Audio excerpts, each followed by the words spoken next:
So the church choir loft faced the congregation in the little church that I grew up in. And so those of us that were in junior choir, we, with our little robes and our cherubic faces, like the kids who sang earlier today, we looked out at the congregation of adults. And my mischievous 10-year-old self, I saw this as a terrific opportunity to have some fun. So I knew a couple of things. One, church could be very boring. And it was also the place you were not supposed to have fun and you weren't supposed to laugh.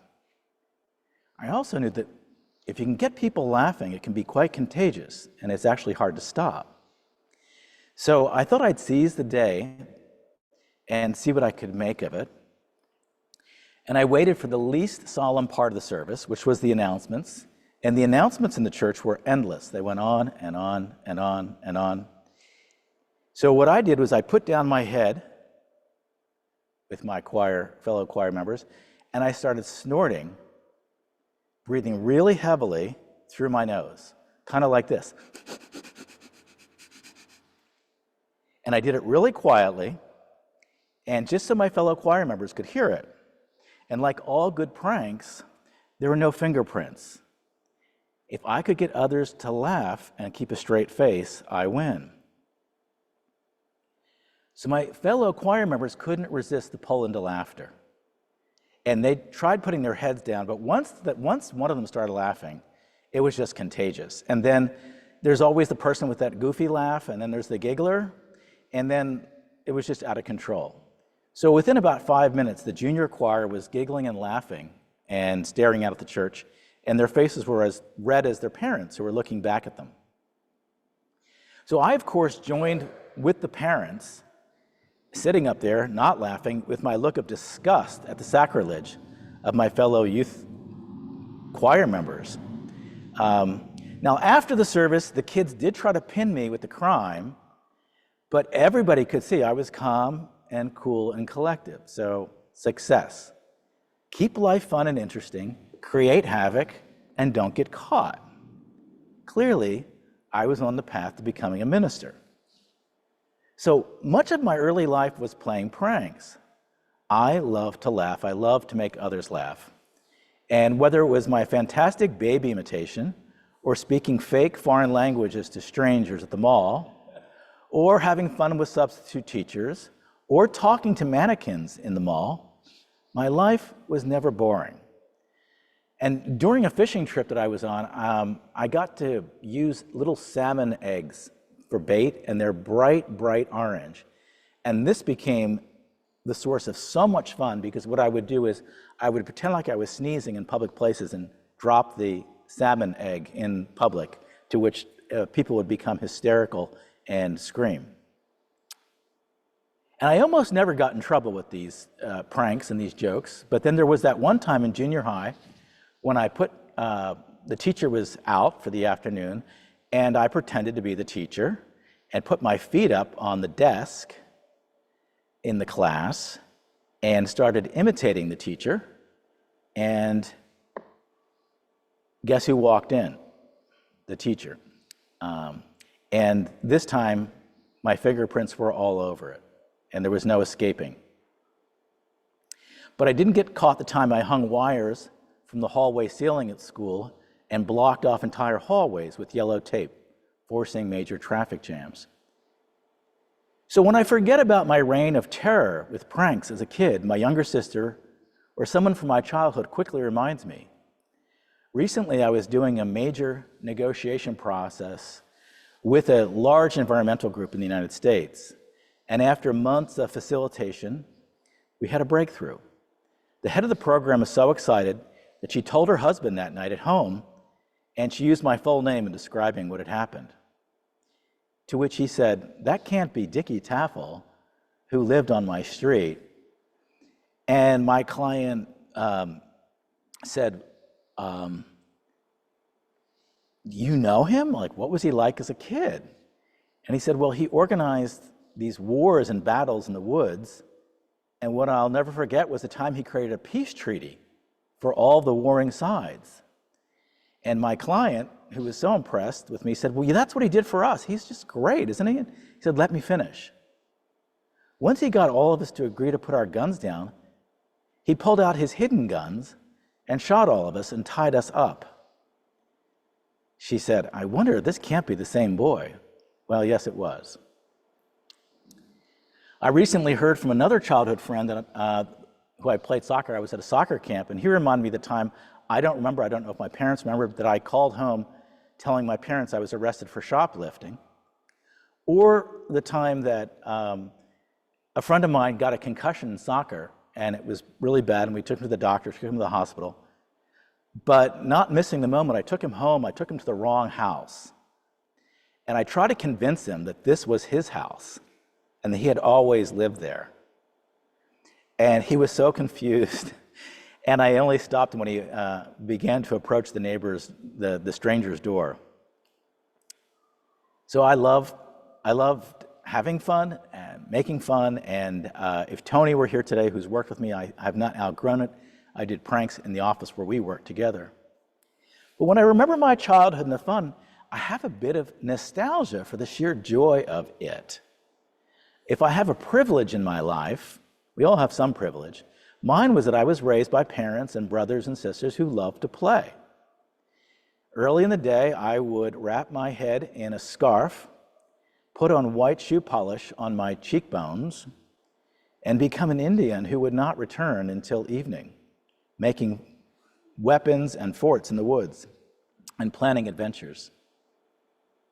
But somewhere along the line, our childhood spontaneity is kind of squeezed out of us. We begin to suffer one of America's worst addictions, which is workaholism.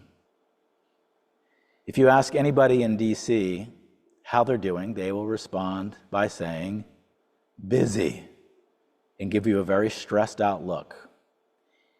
Because now in our culture, being busy and stressed is good, and being relaxed is lazy and bad. Our inability to get fun, relaxation, and sleep is only getting worse. We're becoming more humorless and more tired. Just this last week, Gallup came out with their surveys, and they reported that half of Americans say they would feel better if they got more sleep, but only 42% say they're getting the sleep they need. And that's a bad trend, because 10 years ago, it was just the opposite. So it's getting worse. In other words, we're getting worse at resting. The Vice President for Research and Scientific Affairs at the National Sleep Foundation said that they thought there's a pervasive belief out there that sleep is unnecessary, that it's a period of inactivity where little to nothing actually happens. And so they want to use that time in a better way. A professor of sociology at Berkeley said, it's been a core part of American culture for centuries. You can make the argument that in our secularized form over the centuries, it's a general principle that the morally correct person is somebody who doesn't waste their time. So in our culture that stresses achievement and money as success, a lot of us feel like we're in a great hustle. We take on too much, we push ourselves, and we can be left thinking that sleep and relaxation will leave us behind as we're trying to make our money, enough money that will give us joy. Many of you will remember our community member, Sydney Freimeyer, who passed away last fall. She was a therapist, and she attended church at the very beginning when I first started preaching at Church of the Holy City and pastoring. And we went out to dinner after one of the services, and she said, Rich, you look completely stressed. And she said, I don't know if you know this, but you're literally bending forward, like there's weights on your shoulders. If you don't find a chance to rest, I think there will be health issues. And then she asked me about my weekly schedule, and I rattled off that I had 2 pretty much full-time jobs with 2 physical offices. I sat on the board of 5 organizations. I was doing coaching for 3 others. I couldn't get to the gym. And I remember I described my life to her this way at the time. I said, well, every day I feel like I'm standing in the ocean, and a large wave comes and knocks me over. I get my footing, and then another one hits me. And I feel like I get up just to be knocked over by another ton of activities. This week's commitment that I'm speaking about from the Conscious Leadership book is about the need for fun and rest, and here's what it reads. It's a commitment. I commit to creating a life of play, improvisation, and laughter. I commit to seeing all of life unfolding easefully and effortlessly. I commit to maximizing my energy by honoring rest, renewal, and rhythm. As you can tell from my story, I was far, far from that commitment. In the creation story that we read today, God teaches us the importance of rest. This is not because God had a work-life balance problem. God is teaching us that we humans need rest. We need to prioritize it. It reminds us of our limits. It also teaches us that the more downtime we take and the more fun that we have, the better we can develop our spiritual life.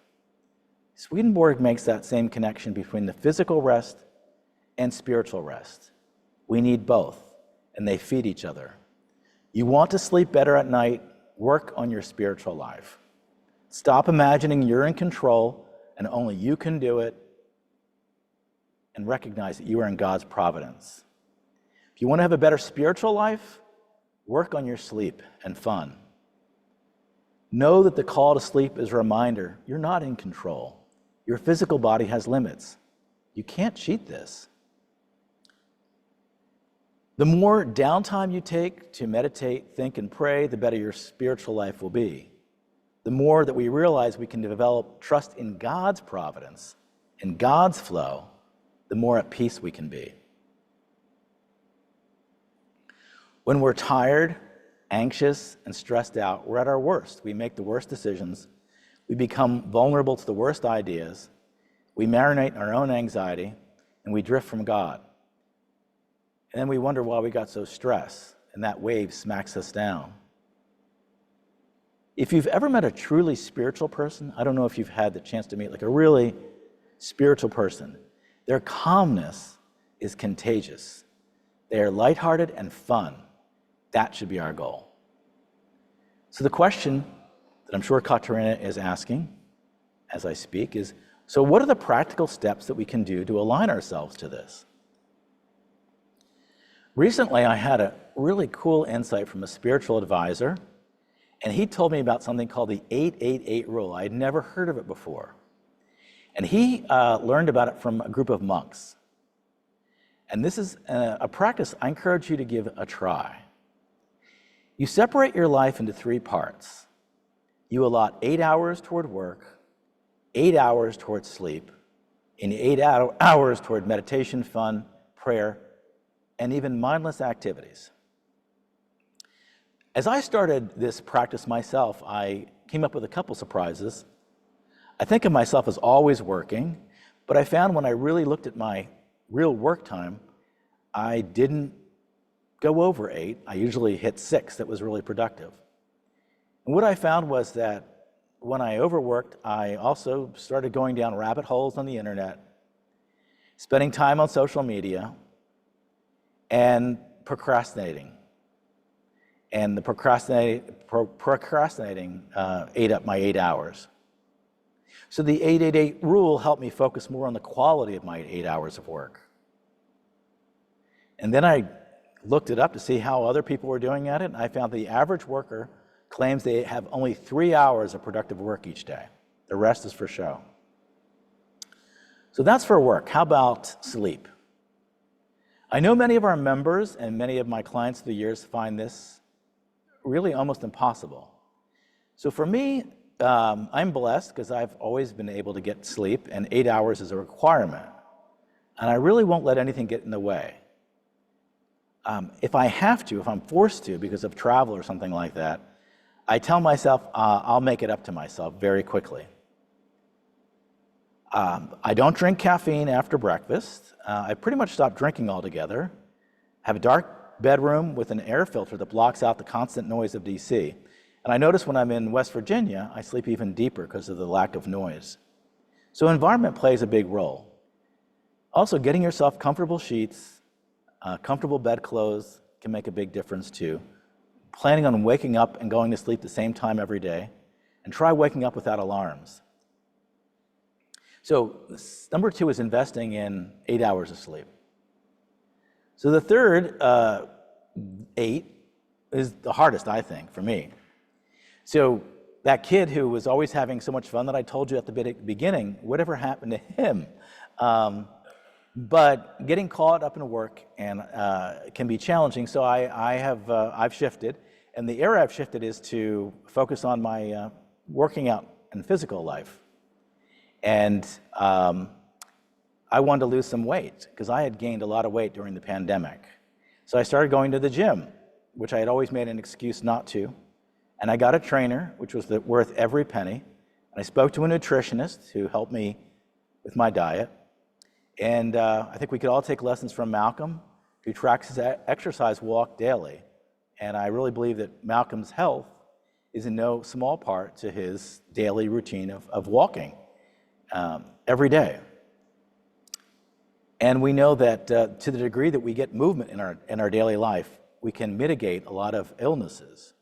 We can't really control our physical life and how long we'll live, but it is very clear that by being active and taking care of our physical body can make a huge difference. For me also, getting into nature is really powerful. Just yesterday, I was in West Virginia in the George Washington State Park, and my favorite hike that I always loved has been completely destroyed by forest fire. And the little sheds that you would pass on the way up are all destroyed. And it was really beautiful.